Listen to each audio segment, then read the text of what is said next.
Oke, baiklah. Sekarang coba buka bukunya kembali, buku paket bahasa Indonesia Kemendikbud.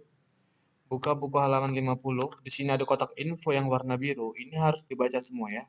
Ini ciri umum teks narasi. Nah, kenapa kita masuk ke teks narasi? Sedangkan kemarin kita mempelajari cerita fantasi. Karena cerita fantasi itu tidak termasuk ke dalam jenis teks, tapi dia termasuk em, salah satu dari teks narasi. Jadi teks narasi itu ada beberapa jenis dan salah satunya itu ada cerita fantasi. Nah, itu dia. Makanya dia di sini dia pakainya tulisannya cerita, bukan teks fantasi tapi cerita fantasi. Karena cerita fantasi itu masuk ke dalam teks narasi. Jadi ibaratnya cerita fantasi ini anak dari teks narasi ya. Yang paling utamanya adalah ini. Jadi semua cerita fantasi sudah pasti teks narasi, tapi kalau teks narasi belum tentu cerita fantasi, ya. Kalau teks narasi ini dia ya. Nah, ini dia. Pengertiannya semuanya. Nah, nah ini ciri-ciri umum juga ada keajaiban, keanehan dan misterius. Ini yang paling mencolok ya. Untuk cerita fantasi harus ada keajaiban, harus ada keanehan, harus ada kemisteriusan. Kalau tidak ada yang aneh, tidak ada yang ajaib, namanya bukan fantasi. Ingat itu. Kalau ceritanya hanya kalian pergi ke sekolah, sampai ke sekolah kena marah sama guru, kemudian dihukum bersihin kamar mandi, terus pulang, itu tidak cerita fantasi, itu hanya fiksi ya, atau bahkan bukan fiksi, ya. Dia harus ada keajaiban, keanehan, dan kemisteriusan itu dia. Nah, sekarang kita akan masuk ke dalam unsur intrinsik cerita fantasi. Ya, judulnya adalah ini dia. Kalian buat judulnya seperti ini ya. Unsur intrinsik dan ekstrinsik. Ya, itu judulnya. Cerita fantasi aja. Sebenarnya ini hampir sama ya, hampir bahkan bisa dibilang semua sama untuk cerita. Mau cerita cerpen, nah cerpen, novel, pokoknya yang ada cerita itu pasti unsur intrinsik dan ekstrinsiknya itu sama. Nah, intrinsik itu apa? Intrinsik itu pengertiannya ini. Intrinsik adalah unsur, maaf, adalah yang letaknya di dalam cerita. Kalau ekstrinsik letaknya di luar cerita. Nah, ini dia ya. Saya hapus saja ini. Ini dia tadi perbedaannya antara intrinsik dan ekstrinsik. Ini dari bahasa Inggris ya. Lihat in dalam ya. X luar. Cuman di bahasa Indonesia kan jadi X. Ini dia ekstrinsik ya. Ingat intrinsik ini tuh dalam, ekstrinsik itu luar. Kenapa dalam? Ayo kita ke sini. Nah, unsur intrinsik ada 6 ya. Ini dia tema, alur, tokoh, penokohan, latar, sudut pandang, dan amanat. Semuanya sama untuk segala cerita, apapun itu. Ya, ini dia. Lihat ini dicatat ya. Catatnya yang penting aja. Ini nggak usah dicatat. Yang ini langsung masuk ke sini. Tema, yaitu ide yang paling mendasar yang menjadi acuan untuk pengembangan suatu cerita. Itu tema. Ya, ini tema. Contoh dari tema, nanti contohnya akan saya buat. Nah, ini alur. Alur tema ini kayak gini. Misalnya ada film judulnya em, Hantu Jembatan Ancol, ya. Temanya apa? Temanya horor. Nah, itu dia. Biasanya kalian seperti ini, ketika kalian tidak tahu judulnya, ditanya itu film apa? Film cinta. Nah, itulah genrenya, genre atau tema. Ya. Itu film apa? Film pembunuhan. Nah, temanya apa? Pembunuhan. Atau film apa? Film hantu. Tapi tak hantu bukan tema ya. Horor namanya itu. Ya. Atau filmnya tentang apa? Nah, itu tentang persahabatan loh. Itulah tema itu yang kalian sering bilang tentang apa? Ceritanya tentang apa? Tentang persahabatan, tentang kekeluargaan, itulah tema. Kalau lucu-lucu temanya apa? Komedi. Kalau hantu-hantu seram-seram temanya horor. Itu tadi dia. Itu tema ya. Nah, masuk ke alur. Alur ini jalan cerita. Jalan cerita atau alur cerita yang berupa peristiwa-peristiwa yang tersusun dan saling berkaitan satu sama lain. Jadi kalau misalnya alur ini seperti ini.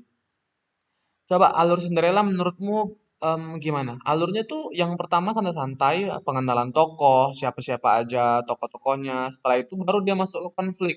Konfliknya itu em, mamanya meninggal, terus bapaknya menikah lagi sama ibu tiri. Nah, ibu tirinya itu jahat, saudara tirinya ada dua jahat. Terus dia pengen ke pesta dansa. Nah, itu alur. Alur tuh jalan ceritanya. Jalan ceritanya kayak mana? Ribet, belibet, atau gampang lurus aja, atau flashback-flashback ke belakang. Kayak gitu, itu alur. Ya, alur di sini nanti saya jelaskan juga. Alur tuh ada alur maju dan alur mundur.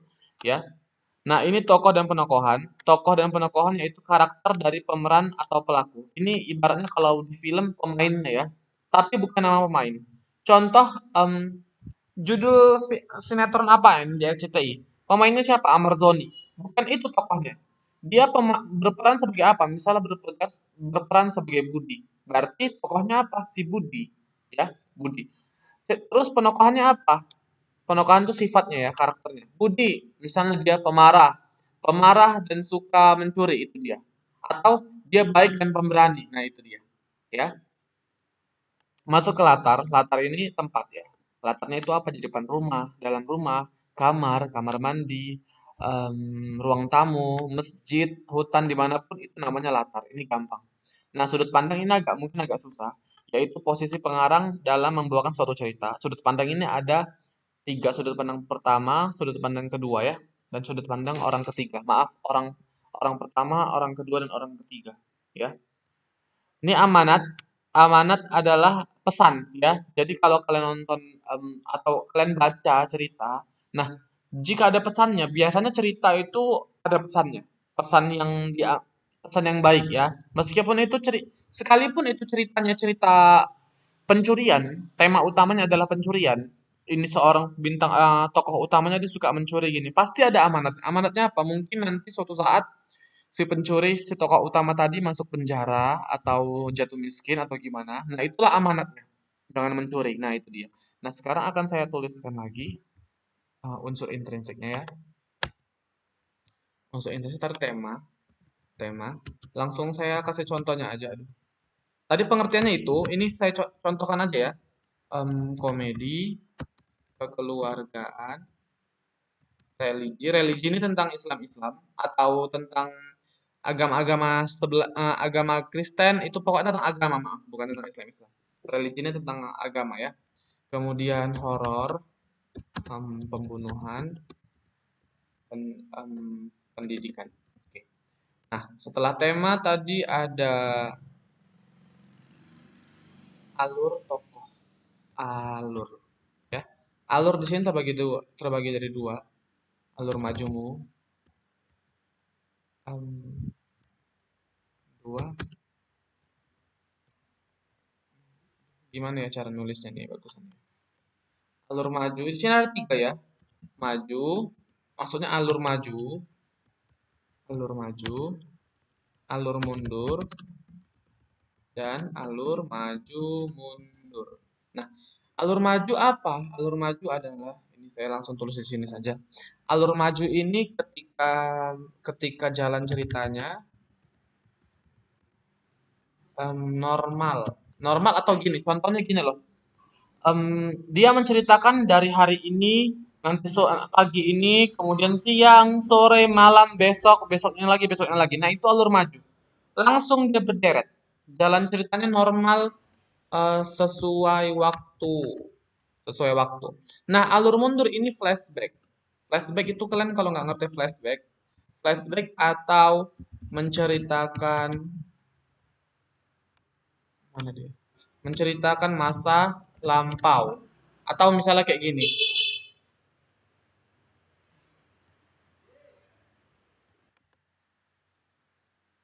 Ya, ini dia. Jadi flashback atau menceritakan masa lampau. Contoh gini. Hari ini saya sedang bosan dan kesal karena 2 minggu lalu saya bertemu dengan seseorang yang tidak sengaja menabrak saya. Ternyata dia adalah seorang pencuri. Saat itu aku tidak mengetahui. Nah, kita menceritakan masa lalu 2 minggu yang lalu. Ketemu orang itu bukan tadi ketemunya atau bukan bukan besok. Itu dia. Itulah tadi alur mundur ya. Nah, alur maju mundur gimana? Alur maju mundur adalah campuran ya. Campuran. Jadi campuran alur maju dan mundur.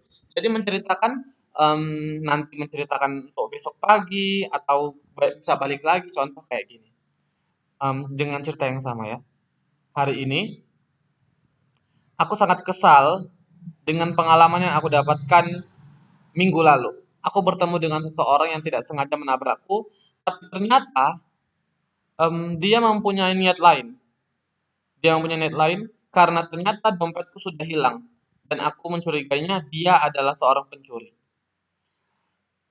Hari ini sangat membosankan karena aku sangat kesal, maka aku memutuskan untuk pergi bermain dengan temanku. Pukul 9 kami pergi. Nah, langsung lanjut ya. Tadi flashbacknya bentar doang. Sangat sebentar, langsung maju. Setelah karena dia kesal, karena pengalaman dia yang minggu lalu kecopetan. Nah, dia pergi sama teman-temannya pukul 9, terus sampai pukul 12 dia pulang. Nah, itu dia. Sampai pukul 12 pulang, tidak sengaja kejadian itu terulang lagi dan dia flashback lagi yang minggu lalu kalau duitnya kecopetan, itu tadi dia. Jadinya alurnya maju mundur. Ibaratnya dia udah menceritakan hari ini, tiba-tiba dia kembali lagi ke belakang, baru menceritakan lagi. Nah, itu dia tadi ya, alur maju mundur. Kemudian masuk kepada tokoh. Tokoh tadi udah saya jelaskan, udah itu emang itu aja. Tidak perlu penjelasan gimana-gimana. Latar ya, latar juga seperti biasa sama ini. Yang harus dijelaskan adalah sudut pandang ya, sudut pandang. Sudut pandang orang pertama, ini sudut pandang terbagi menjadi tiga ya. Orang pertama, orang kedua, dan orang ketiga. Orang pertama itu apa? Orang pertama adalah aku. Yang menceritakan, yang menuliskan adalah aku, saya, atau ya aku dan saya gitu ya. Pokoknya saya. Saya, kayak tadi yang kecopetan. Hari ini saya sangat kesal. Hari ini aku sangat kesal. Nah, itu yang menceritakan kan penulisnya saya. Itulah orang pertama. Kalau orang kedua, ya, dia di sini ya. Kami, maaf. Di sini bisa jadi kami bertiga, kami ini atau nah, lebih jelasnya lagi, tunggu. Nah, kalau orang ketiga tuh menceritakan ke mereka dia.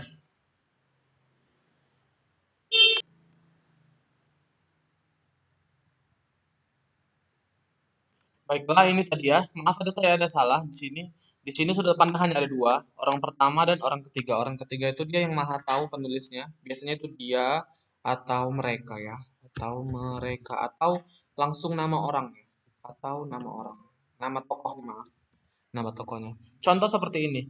Ketika sudut pandang ini, orang pertama hanya di bagian aku. Aku sedang berjalan ini seperti ini. Tiba-tiba aku menemukan sesosok makhluk yang ada di sana. Nah, itu dia. Tapi kalau sudut pandang orang ketiga, langsung dia. Misalnya namanya Rizka. Suatu hari, Rizka sedang berjalan di tengah hutan. Ia ingin pergi menemui neneknya yang tinggal di seberang hutan. Di sana, ia tidak sengaja bertemu dengan serigala. Nah, itu dia. Iya, mereka. Nah, itu sudut pandang ketiga. Jadi, cerita itu biasanya kayak gitu. Em, bisa kalau pakai nama orang, berarti itu sudut pandang ketiga. Tapi kalau penulisnya adalah aku atau saya, ya, aku atau saya berarti sudut pandang orang pertama atau di bagian persona. Oke. Nah, lanjut. Em, yang terakhir adalah amanat. Amanat ini gampang udah. Nah, oke. Jadi di sini tadi kalian catat dulu. Ini tadi dia. Di pause kan aja ya, di pause. Kemudian dicatat. Ya, ini juga dicatat, dimasukkan aja, dimasukkan ke dalam satu buku satu ini. Jadi tadi di sini langsung buat contohnya aja. Nah, itu tadi dia. Itu unsur unsur intrinsik. Kalau unsur ekstrinsik tadi ini gampang. Unsur ekstrinsik ini biasanya nama pengarang seperti itu ya.